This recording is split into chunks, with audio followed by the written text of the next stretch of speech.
will be at Foursquare. Thank you. Hallelujah. Praise be to God. Tuvuge ngo amen. Let's say amen. Hallelujah. Hallelujah. Tuzamure ibiganza turebe ko mumeze neza. Let's raise our hands. Hallelujah. Hallelujah. Hey! Hey! Tungere tuzamure si cyubayo. Let's raise our hands together. Uwo mwami arakwiriye. He is worthy. Ahimbazwa ashibwe hejuru. May he be glorified, may he be lifted high. Turanezerewe. We are so glad. Ko murabona ko tumeze neza. I can see that you are looking well. Nari maze imisi ntaberwa. Ariko nuko ndabona. It's been a while when I don't look sharp.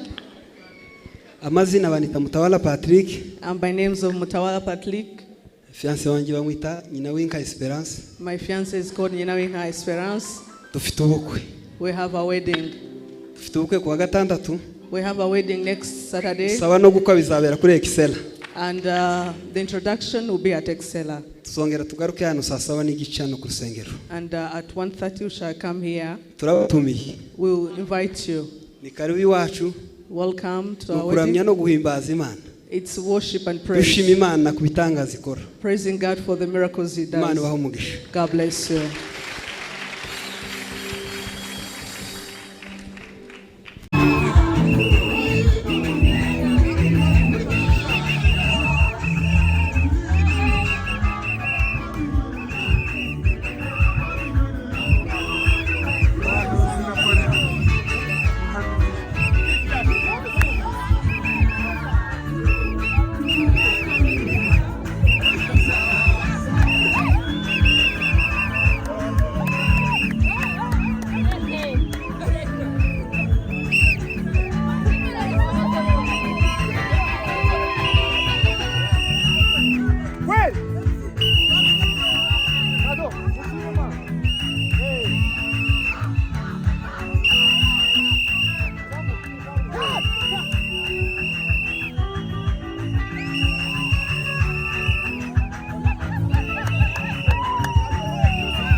dushimwe mu mitima yacu ikomeye igaragarira ku maso, mu maguru yacu, mu maboko yacu, mu kanwa kacu, tuvuza impundu, tuzina, tugutambira, kuko ari wowe Mana tugejeje muri ibihe byiza.